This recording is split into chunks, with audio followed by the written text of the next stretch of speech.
सभी विद्यार्थियों का पुनः आपके इस YouTube चैनल में स्वागत है। और आज हम आपके लिए लेकर के आए हैं जो अनिवार्य हिंदी लगा रखी है कक्षा 12 में, उसमें अनिवार्य हिंदी का जो व्याकरण भाग है, भाषा, व्याकरण और लिपि, उसके बारे में आज हम जो है पढ़ने वाले हैं। देखिए, भाषा, व्याकरण और लिपि।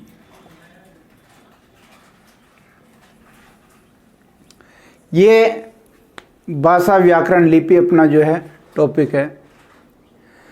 आपको ये जानकारी होगी कि संशोधित पाठ्यक्रम में भाषा, व्याकरण, लिपि से 2 अंक के प्रश्न पूछे जाएंगे और वो भी केवल वस्तुनिष्ठ प्रश्न होंगे, अभ्यसद वाले प्रश्न पूछे जाएंगे। तो सबसे पहले अपन भाषा पे बात कर लेते हैं। किस पे बात करते हैं? भाषा।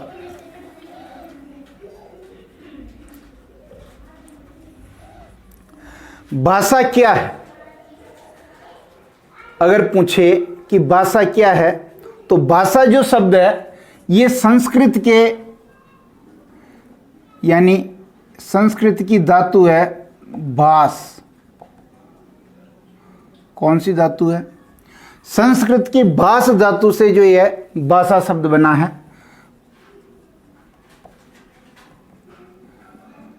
संस्कृत की भास धातु से भाषा शब्द बना है।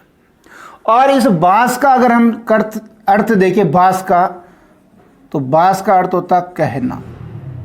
भास का अर्थ क्या? कहना या बताना।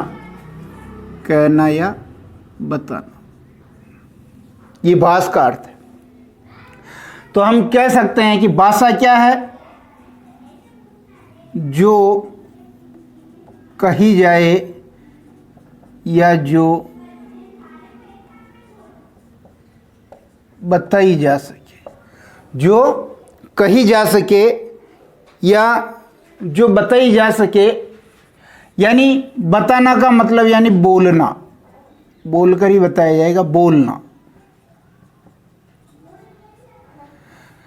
जो कही जा सके या जो बताई जा सके या बोली जा सके, वो भाषा है। वापस देखें, भाषा संस्कृत की भास धातु से बना है, जिसका अर्थ है कहना या बोलना या बताना। जो कही जाए या जो बोली जाए वो क्या है? भाषा है। जो कही जाए या बोली जाए वो क्या है? भाषा है। अब कहने वाला कौन? तो इसके बारे में हम बात कर लेते हैं कि जो मानव है वह मानव समाज में रहता है, और ये जो कही जाए या बोली जाए, इससे इसका ध्वन्यात्मकता का गुण प्रतीत होता है। ध्वन्यात्मकता का गुण प्रतीत होता है इससे, यानी जो कही जा रही है या जो बोली जा रही है, यानी भाषा ध्वन्यात्मक है। एक तरफ आपका व्यक्ति है, एक तरफ समाज है। एक तरफ व्यक्ति है, एक तरफ समाज है। और समाज किससे बना है? ये अनेक व्यक्तियों से बना है।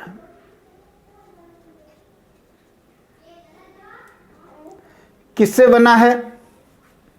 अनेक व्यक्तियों से ये समाज बना है। और जब ये व्यक्ति इन समाज के अनेक व्यक्तियों के साथ अपने विचार प्रकट करता है, अपने भाव प्रकट करता है, अपने विचार प्रकट करता है, अपने भाव प्रकट करता है, कोई संदेश देता है, कोई सूचना प्राप्त करता है। क्या बात कर रहे हैं अपन?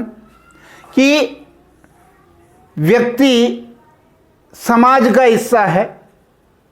समाज अनेक व्यक्तियों से मिलकर के बनता है।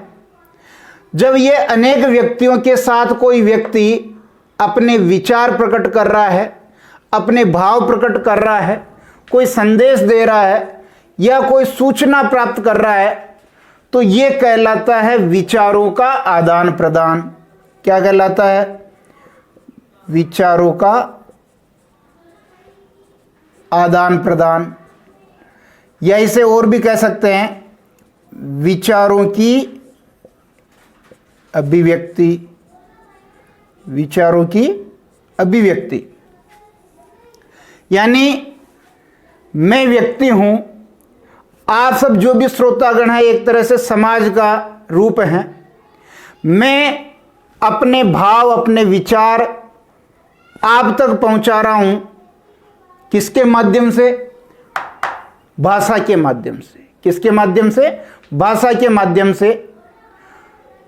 और आपको पता है कि मनुष्य एक सामाजिक प्राणी है, ऐसा अरस्तु ने कहा था। क्या कहा था? मनुष्य एक सामाजिक प्राणी है। यह अरस्तु का कथन है। अगर मनुष्य समाज में रहेगा तो जरूर उसे अपने मन के भाव, विचार, संदेश, सूचनाओं का आदान प्रदान करना पड़ेगा। और यदि वो ये काम करेगा तो उसे किसका सहारा लेना पड़ेगा?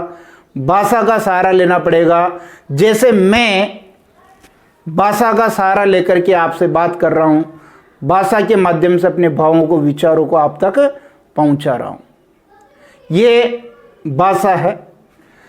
यहां अपने को ये जानकारी होनी चाहिए कि ये जो भाव, विचार, संदेश, सूचना, ये दो प्रकार से मैं आप तक पहुंचा सकता हूं। एक तो संकेत भाषा के द्वारा। कौन सी भाषा? एक तो है संकेत भाषा, जिसमें संकेतों के माध्यम से बात की जाएगी, और दूसरी है मानक भाषा, जिसका कोई ना कोई एक मानक रूप होगा। संकेत भाषा और मानक भाषा में ये व्यक्ति अपने विचार व्यक्त करता है। तो अब हम जो है भाषा की परिभाषा देख लेते हैं, और भाषा की परिभाषा निकल करके आएगी इसी में से। वापस देख लें। भाषा संस्कृत के भाष धातु से बना है, जिसका अर्थ कहना, बोलना, बताना, अर्थात जो कही जाए या बताई जाए, बोली जाए, वो भाषा है। अर्थात भाषा में ध्वन्यात्मकता का गुण होता है। मनुष्य एक सामाजिक प्राणी है और समाज में रहेगा, और समाज अनेक व्यक्तियों से मिलकर के बनता है। तो वो अपने विचार, भाव, संदेश, सूचना या तो संकेतों के द्वारा वहां तक पहुंचाएगा या किसी मानक भाषा के द्वारा वहां पहुंचाएगा। तो ये विचारों का आदान प्रदान कर रहा है, विचारों की अभिव्यक्ति कर रहा है। और अपनी परिभाषा निकल के आ रही यहीं से कि जिस माध्यम से कोई मानव, मनुष्य समाज में अपने विचारों का आदान प्रदान करता है, वह माध्यम भाषा है, या विचारों की अभिव्यक्ति करने का माध्यम भाषा है। तो हम इसकी परिभाषा को लिख करके देख लेते हैं। तो भाषा की परिभाषा देख लेते हैं।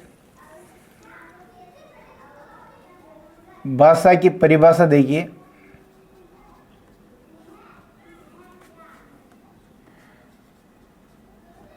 वह माध्यम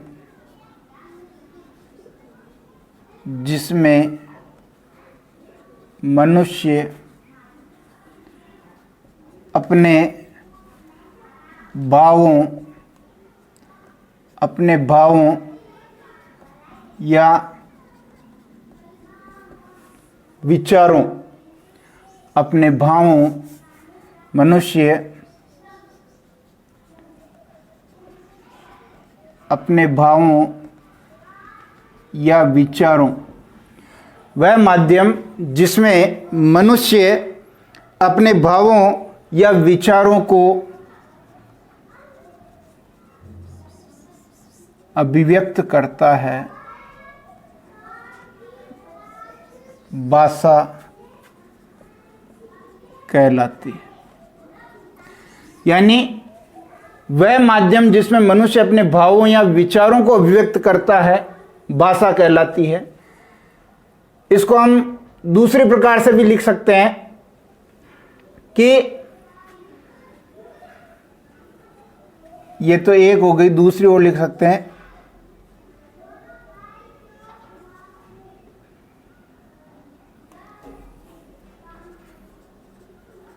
अपने भावों या विचारों को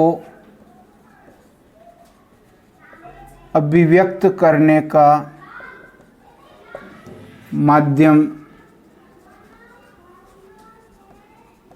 भाषा कहलाती है। यानी अपने भावों को जो है हम जिस माध्यम से व्यक्त कर रहे हैं वो माध्यम क्या है? वो माध्यम भाषा है। वो माध्यम क्या है? भाषा है। भाषा के दो रूप हैं। भाषा के दो रूप हैं। भाषा के दो रूप हैं। कौन कौन से? एक तो हो गया आपके मौखिक और दूसरा हो गया आपके लिखित। एक रूप तो है आपके मौखिक भाषा और दूसरा रूप है आपके लिखित भाषा। मौखिक भाषा ये कही जाती है और लिखित भाषा लिखी जाती है। यानी मौखिक भाषा में क्या क्या हो सकते हैं? भाषण हो सकता है, उद्बोधन हो सकता है, भाषण हो सकता है, उद्बोधन हो सकता है, बातचीत हो सकती है। ये सारी बातें किस में होगी? मौखिक भाषा में। और लिखित भाषा में जो लिखी जाती है ये किसी लिपि के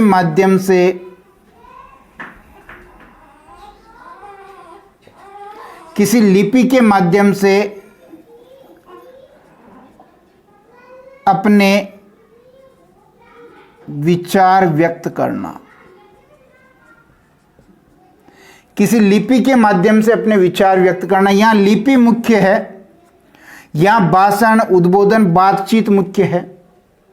अब यहां ये चीजें समझने की है कि जो मौखिक भाषा है ये स्वाभाविक रूप से सीखी जाती है। स्वाभाविक रूप से सीखी जाती है। स्वाभाविक रूप से सीखी जाती है। बालक समाज में रहता है, परिवार में रहता है, वहाँ से वह विभिन्न तरह की जो है वार्तालाप सुनता है, बातें सुनता है और वहाँ से सीखता है। तो मौखिक भाषा का विकास अपने को करने की जरूरत नहीं पड़ती है। वह अनायास देखते ही देखते खेल खेल में वो जो सीख जाता है वो मौखिक भाषा है। जबकि जो आपकी लिखित भाषा है, इस लिखित भाषा को प्रयत्न पूर्वक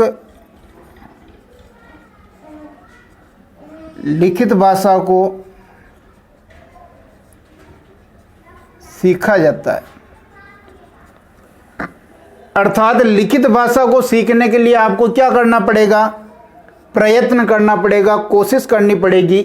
क्योंकि प्रयत्न इसलिए करना पड़ेगा क्योंकि लिखित भाषा में जो होते हैं, एक तो वर्तनी होती है, उच्चारण होता है। तो जब तक आपको वर्तनी का ज्ञान नहीं है, जब तक आपको उच्चारण का ज्ञान नहीं है, जब तक आपको वर्तनी का ज्ञान नहीं है और जब तक आपको उच्चारण का ज्ञान नहीं है, आप लिखित भाषा को नहीं सीख सकते। तो क्या है? मौखिक भाषा और लिखित भाषा ये स्वाभाविक रूप से सीखी जाती है, ये प्रयत्न पूर्वक सीखी जाती है। यदि भाषा की बात करें हम, तो हमारी जो भाषा है वो हिंदी है। हमारी जो भाषा है हिंदी है, अर्थात हिंदी हमारी राजभाषा है। राजभाषा का मतलब हो गया राज कार्य की भाषा। हिंदी हमारी क्या है? राजभाषा है। ये याद करना इंपॉर्टेंट है। वस्तुनिष्ठ प्रश्न में ये पूछा जा सकता है कि हमारी राजभाषा कौन सी है। जबकि यदि संस्कृत के बारे में पूछे तो संस्कृत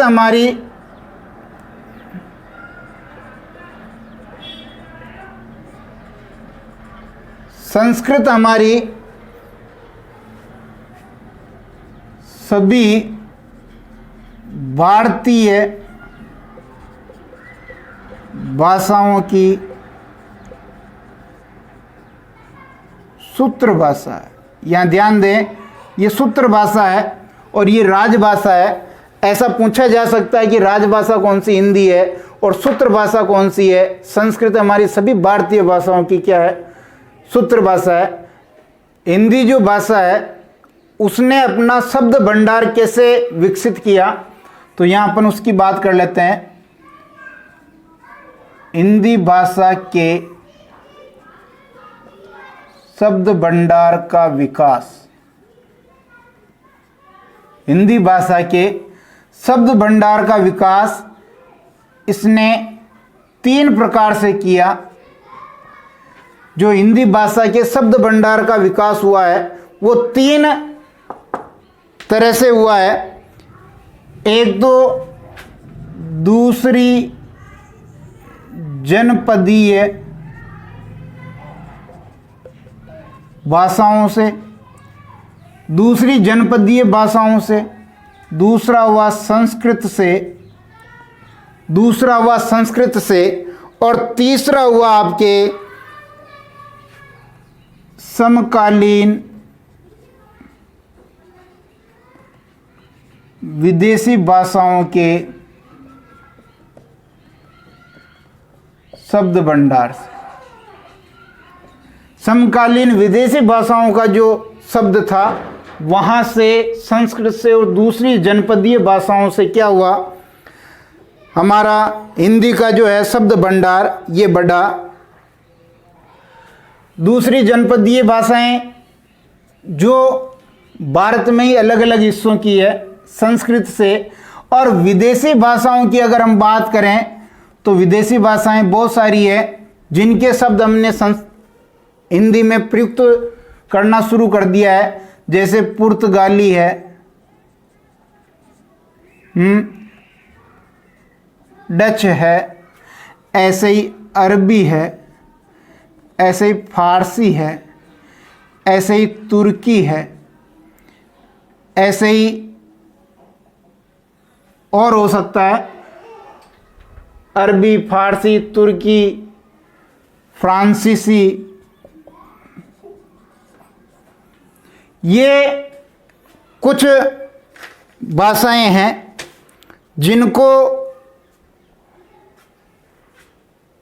जिनके ऐसे शब्द जो हिंदी में प्रयुक्त होने लग गए, हिंदी भाषा ने अपना शब्द भंडार बढ़ा दिया। इसमें एक मुख्य भाषा अंग्रेजी हम चूक गए थे।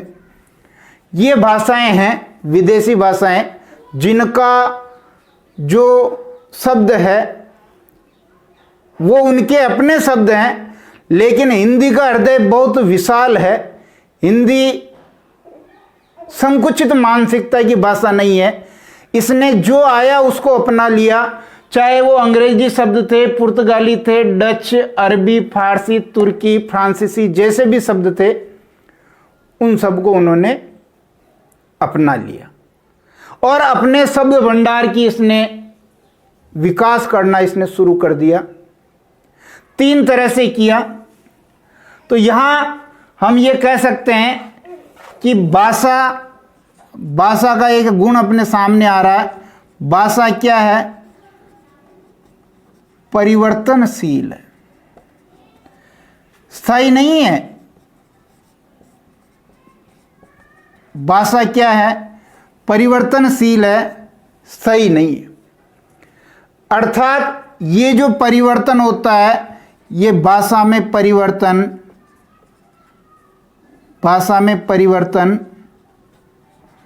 धीरे धीरे होता है। अचानक भाषा में परिवर्तन नहीं होता है। भाषा में परिवर्तन धीरे धीरे होता है और धीरे धीरे परिवर्तन से भाषा अपने नए रूप में ढलती रहती है। और इसी परिवर्तनशीलता के कारण जो पहले बोलियां होती है वो धीरे धीरे भाषा बन जाती है, और जो भाषा होती है यदि वह भी कम क्षेत्र में, कम संख्या में बोली जाए तो भाषा भी बोली बन जाती है। तो यहां देखिए, ये बोली जो है इस परिवर्तनशीलता के कारण क्या बन सकती है? भाषा बन सकती है। खड़ी बोली जो थी खड़ी बोली, और ये बन गई अपनी हिंदी भाषा। खड़ी बोली हिंदी भाषा ये बन गई। यानी यदि बोली का एक विस्तृत क्षेत्र हो जाए तो वो भाषा बन जाती है। और ये गुण आता है इसमें परिवर्तनशीलता के कारण। किसके कारण आता है? परिवर्तनशीलता के कारण। और इसी परिवर्तनशीलता के कारण नई नई भाषाएं बनती है, नई नई भाषाएं बनती है। परिवर्तनशीलता के कारण क्या होता है? नई नई भाषाएं बनती है, जिसमें आपको ध्यान है प्राकृत, अपभ्रंश, हिंदी, ये सब नई नई भाषाएं बनी है। और यदि अपन बात करें तो जैसे पंजाबी है, राजस्थानी है, पंजाबी है, राजस्थानी है, उड़िया है, पंजाबी है, राजस्थानी है, उड़िया है, गुजराती है, सिंधी है, गुजराती है, सिंधी है, बंगाली है। ये सब भाषाएं किसके कारण विकसित हुई? ये परिवर्तनशीलता के कारण ये सारी भाषाएं अपने सामने आई। यदि हम हिंदी का विकास क्रम देखें तो यहां मैं लिख रहा हूं हिंदी का विकास क्रम। देखिए, हिंदी का विकास क्रम यदि देखें तो सबसे पहले संस्कृत, पाली, प्राकृत, अपभ्रंश और हिंदी। ये हिंदी का विकास क्रम है जो संस्कृत से शुरू हुई। संस्कृत, पाली, प्राकृत, अपभ्रंश और हिंदी, ये हिंदी का विकास क्रम है। किसका विकास क्रम है?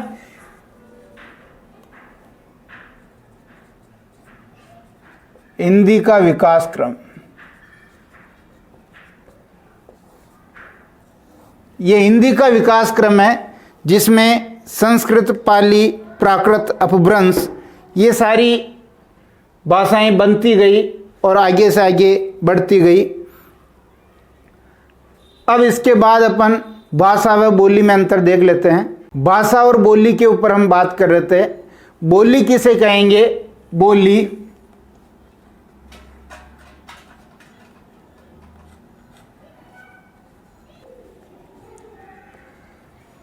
सीमित क्षेत्र में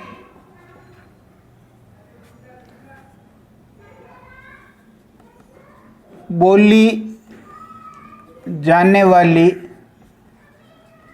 भाषा के स्थानीय, सीमित क्षेत्र में बोली जाने वाली भाषा के स्थानीय रूप को बोली या उपभाषा कहते हैं। यानी सीमित क्षेत्र में बोली जाने वाली भाषा के स्थानीय रूप को, भाषा का स्थानीय रूप होना चाहिए, सीमित क्षेत्र होना चाहिए, क्या कहलाएगी? बोली। एक कहावत इसके लिए प्रचलित है,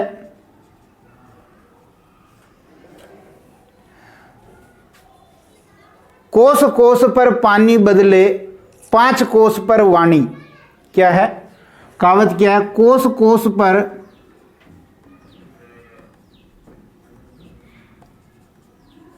पानी बदले 5 कोस पर वाणी, यानी बोली। ये भाषा की परिवर्तनशीलता को बताती है। अब यहां अपन जो है भाषा और बोली में अंतर देख लेते हैं। भाषा और बोली में अंतर, भाषा और बोली में क्या क्या अंतर है ये अपन देख लेते हैं। भाषा और बोली में पहला अंतर यही है कि इसका क्षेत्र व्यापक होता है और बोली का क्षेत्र सीमित होता है, उसका क्षेत्र व्यापक होता है भाषा का, बोली का क्षेत्र सीमित होता है। भाषा का विकसित रूप होता है, भाषा का विकसित रूप होता है और बोली का अविकसित रूप होता है। बोली का अविकसित रूप होता है। तीसरा अंतर हम देखें कि भाषा का अपना साहित्य होता है और बोली का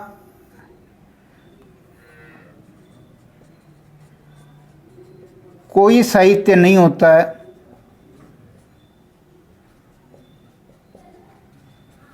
कोई साहित्य नहीं होता है। ऐसे ही जैसे साहित्य भाषा का होता है, ऐसे ही भाषा का अपना व्याकरण होता है।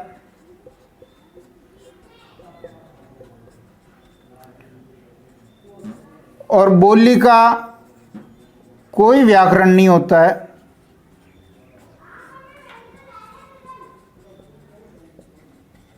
बोली का कोई व्याकरण नहीं होता है। इसी प्रकार यदि हम पांचवा अंतर देखें तो भाषा का अपना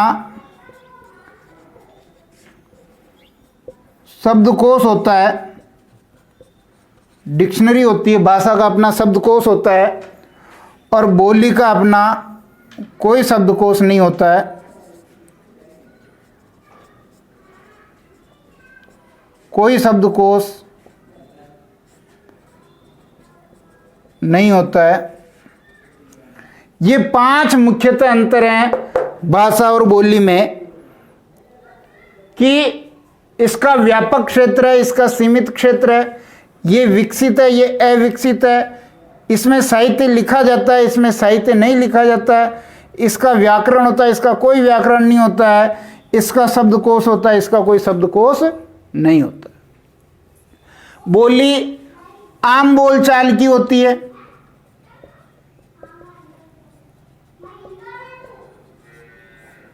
बोली आम बोलचाल की भाषा है, यानी सामान्यतः अपने क्षेत्रीय रूप में ये बोली जाती है, जबकि भाषा का क्षेत्र व्यापक होता है। ये भाषा और बोली में पांच मूल अंतर हैं। अब ये आपके लिए जानना अति आवश्यक है कि जिस हिंदी की हम बात कर रहे हैं वह हिंदी केवल एक भाषा नहीं है, वह अपने 5 उपभाषाओं और 18 बोलियों का एक सामूहिक रूप है। अगर हम हिंदी की बात करें तो ये शोर सैनी अपभ्रंश के मागधी और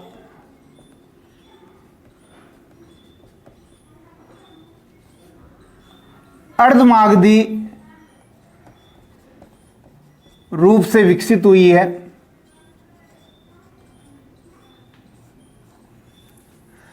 और इस हिंदी की हम बात करें तो 5 तो इसमें उपभाषाएं हैं और 18 बोलियां हैं। कितनी बोलियां? 18 बोलियां हैं। अगर मैं यहाँ 5 उपभाषाओं के नाम लिखूं तो ये आपकी पूर्वी हिंदी, ये आपकी पश्चिमी हिंदी, ये आपकी बिहारी, ये राजस्थानी और ये आपके पहाड़ी हिंदी। ये 5 इसके रूप हैं। पूर्वी हिंदी में एक सूत्र याद करेंगे आप और इसकी भाषाएं याद हो जाएगी। पूर्वी हिंदी में इसको याद करने का तरीका है पूर्वी हिंदी का कि अब तक 36, अब तक 36। तक का कोई यूज नहीं है। ए का मतलब हो गया अवधि, ब का मतलब हो गया बघेली, और 36 का मतलब हो गया छत्तीसगढ़ी। तो हम कह सकते हैं कि पूर्वी हिंदी में 3 भाषाएं, 3 बोलियां हो गई। पश्चिमी हिंदी की बात करें तो पश्चिमी हिंदी में इसका सूत्र है, वो सूत्र आप याद करेंगे, ब्रज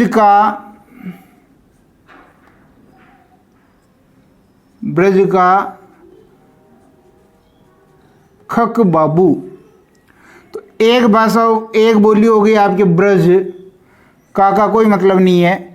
ख का मतलब हो गया खड़ी बोली, क का मतलब हो गया कन्नौजी, और बा का मतलब हो गया बांगरू, जिसे हरियाणवी भी कहते हैं, हरियाणवी, और बू का मतलब हो गया बुंदेली। तो 5 जो है बोलियां आपके पश्चिमी हिंदी में हो गई। ब्रज हो गई, ठीक है, बांगरू हरियाणी बाद में है, खग का मतलब खड़ी बोली हिंदी है, के का मतलब कन्नौजी है, और बू का मतलब बुंदेली है। ब्रज का खग बाबू। बिहारी का याद करने, बिहार के लोग मग में भोजन करते हैं, मग में भोजन, मग में भोजन। तो मग से हो गया मगही, मैं से हो गया मैथिली, और भोजन से हो गया भोजपुरी। ये 3 जो आपके इसमें बिहार की हो गई। राजस्थानी की बात करें तो आप जानते हैं राजस्थान में एक तो मेवाड़ी हो गया, एक मारवाड़ी हो गया, ठीक है, एक ढूंढाड़ी हो गया, मेवाड़ी, मारवाड़ी, ढूंढाड़ी, एक मेवाती हो गया, और एक इधर अपने जो है मालवा के पठार पे बोली जाती है मालवी। इस तरह से 5 जो है ये राजस्थानी जो उपभाषा है इसकी बोलियां हैं। मेवाड़ी हो गया, मारवाड़ी हो गया, ढूंढाड़ी, मेवाती, मालवी। अब यहाँ कुछ लोग इस ढूंढाड़ी को मानते नहीं है, ये जयपुर की है, जयपुरी भी कहते हैं इसको, और मालवी को आड़ोती भी कहते हैं। तो ये 5 राजस्थानी उपभाषा की बोलियां हो गई। पहाड़ी में देखिए, एक तो कुमायूनी, एक गढ़वाली, एक मंडियाली, 3 इसमें है। कुमायूनी है, गढ़वाली है, और मंडियाली है। कुमायूनी, गढ़वाली और मंडियाली 3 इसमें हो गई। अगर हम इनकी टोटल करें तो 3, 5, 3, 8, 3, 11, और 5, 16, 17, 18, 19 भाषाएं हो रही है। लेकिन बहुत सारे विद्वान इस ढूंढाड़ी को नहीं मानते हैं, इसलिए वो भाषा जो है 18 ही बोलियां होगी। लेकिन इन बोलियों की संख्या जो है 17 से लेकर के 22 तक है। हम भले यहाँ बात करें लेकिन ये 17 से 22 तक है। अपने को 18 याद रखनी है, क्योंकि बहुत सारे विद्वानों ने ढूंढाड़ी को नहीं माना है, कुछ ने मंडियाली को भी नहीं माना है। पर फिलहाल अपन ढूंढाड़ी को अगर यहाँ से हटाएंगे तो अपने पास 18 बोलियाँ हो जाएगी, लेकिन ढूंढाड़ी का भी अपना वर्चस्व है। इस प्रकार ये हिंदी की 5 उपभाषाएं, 18 बोलियां हैं। अब तक 36 अवधी, बघेली, छत्तीसगढ़ी। पश्चिमी हिंदी की ब्रज का खग बाबू, ब्रज खड़ी बोली, और कन्नौजी, बांगरू या हरियाणवी, बुंदेली। बिहार के लोग मग में भोजन करते हैं, मगही, मैथिली, भोजपुरी। मेवाड़ी, मारवाड़ी, मेवाती और आड़ोती। कुमायूनी, गढ़वाली और मंडियाली। ये 5 उपभाषाओं की 18 बोलियां हैं। यदि हम ढूंढाड़ी, जयपुरी को भी शामिल करते हैं तो 19 हो जाती है। फिर इसके भी और रूप हैं, और जो और अगर अपन शामिल करेंगे तो इसके संख्या में वृद्धि होती जाएगी, लेकिन 5 उपभाषाएं और 18 बोलियां आप याद रखें। अब आगे बात करते हैं व्याकरण और लिपि के बारे में। अब बात कर लेते हैं व्याकरण की। व्याकरण किसे कहेंगे, व्याकरण के बारे में देख लेते हैं। व्याकरण की परिभाषा है भाषा को शुद्ध लिखने व बोलने के नियमों की जानकारी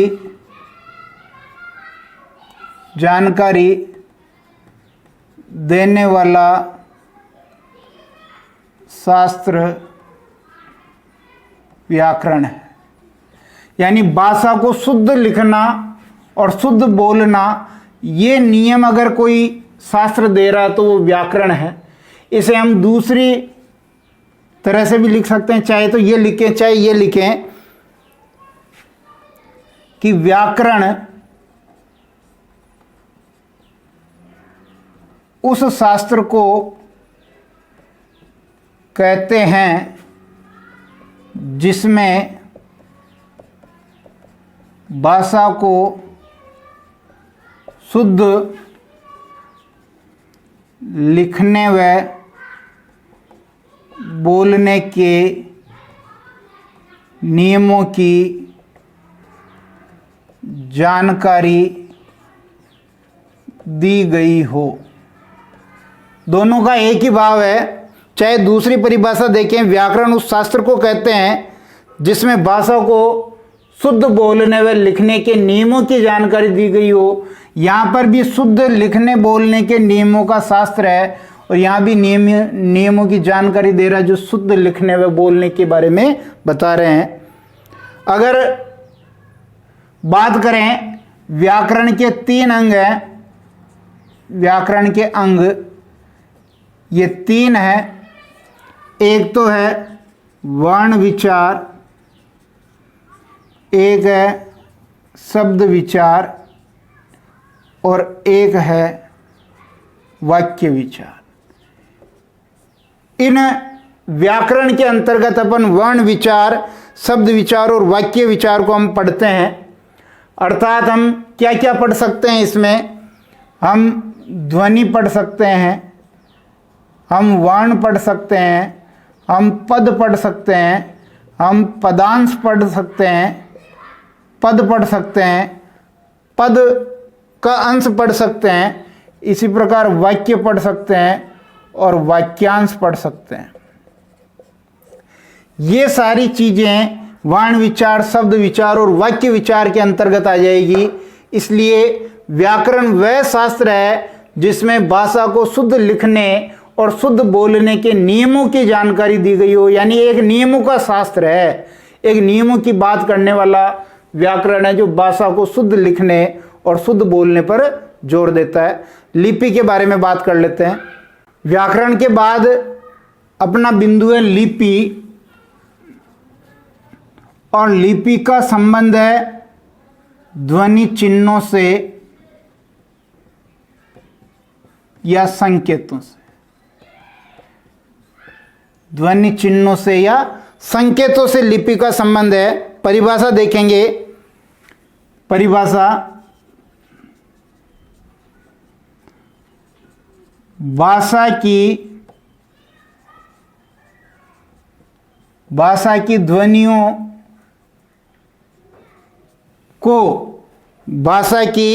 ध्वनियों को लिखने के लिए जिन चिन्हों या संकेतों का प्रयोग किया जाता है उसे लिपि कहते हैं। ये मैंने पहले ही बता दिया कि लिपि जो है वो ध्वनि चिन्ह या ध्वनि संकेतों से संबंधित है। यानी परिभाषा भाषा की ध्वनियों को लिखने के लिए जिन चिन्हों या संकेतों का प्रयोग किया जाता है उसे लिपि कहते हैं। यानी हम कह सकते हैं कि जो ये भाषा है, ये भाषा का जो मौखिक रूप होता है और भाषा का मौखिक रूप होता है और लिपि का लिखित रूप होता है। भाषा का मौखिक रूप होता है और लिपि का लिखित रूप होता है। भाषा मौखिक होती है, लिपि लिखित होती है, दोनों में अंतर है। मैं कोई बात बोल रहा हूँ, ये भाषा है, मेरी बोली हुई बात को आपने लिख लिया, ये लिपि है। आपको लिपि का ज्ञान था इसलिए आपने लिख दिया। और हिंदी की लिपि कौन सी है? हिंदी की लिपि देवनागरी। बहुत इंपॉर्टेंट प्रश्न है। हिंदी की लिपि कौन सी है? देवनागरी लिपि हिंदी की लिपि है। अब इसके साथ साथ कुछ देवनागरी लिपि और भाषाओं की भी है। ये संस्कृत की भी है, मराठी की भी है, कोंकणी की भी है। यानी देवनागरी लिपि हिंदी की तो है ही है, ये संस्कृत की भी लिपि है, मराठी की भी है, कोंकणी की भी है और नेपाली की भी है। यानी ये देवनागरी लिपि 5 भाषाओं की लिपि है। हिंदी के साथ साथ संस्कृत की है, मराठी की है, कोंकणी की है और नेपाली की है। यदि हम बात करें अंग्रेजी भाषा की लिपि, अंग्रेजी भाषा की अगर हम लिपि की बात करें तो वो है रोमन। अंग्रेजी भाषा की कौन सी लिपि है? रोमन। अंग्रेजी भाषा की लिपि रोमन। यदि हम पंजाबी की बात करें तो पंजाबी भाषा की लिपि है गुरुमुखी। कौन सी लिपि है? गुरुमुखी पंजाबी भाषा की लिपि है। और यदि हम उर्दू भाषा की बात करें तो इसकी है फारसी। फारसी जो लिपि है वो उर्दू की है। ये लिपियां हैं जो भाषा का लिखित रूप है। अंग्रेजी का लिखित रूप जिस लिपि में है रोमन है, पंजाबी का लिखित रूप जिस लिपि में गुरुमुखी है, उर्दू का लिखित रूप जिस लिपि में वो फारसी है। देवनागरी लिपि में आपके हिंदी हो गई, ठीक है, संस्कृत हो गई, मराठी हो गई, कोंकणी और नेपाली। ये याद रखना है। वस्तुनिष्ठ प्रश्न में ये पूछा जा सकता है कि कौन सी भाषा की लिपि किस प्रकार की है। ये अपना कक्षा 12 का अनिवार्य हिंदी का जो पाठ्यक्रम था जिसमें भाषा, लिपि और व्याकरण, इसके बारे में हमने चर्चा की। और निश्चित रूप से इससे संबंधित जो भी प्रश्न पूछा जाएगा वह आपका गलत नहीं होगा। अगर आपको ये कक्षा पसंद आई है तो वीडियो को लाइक ज़रूर कर देना। धन्यवाद।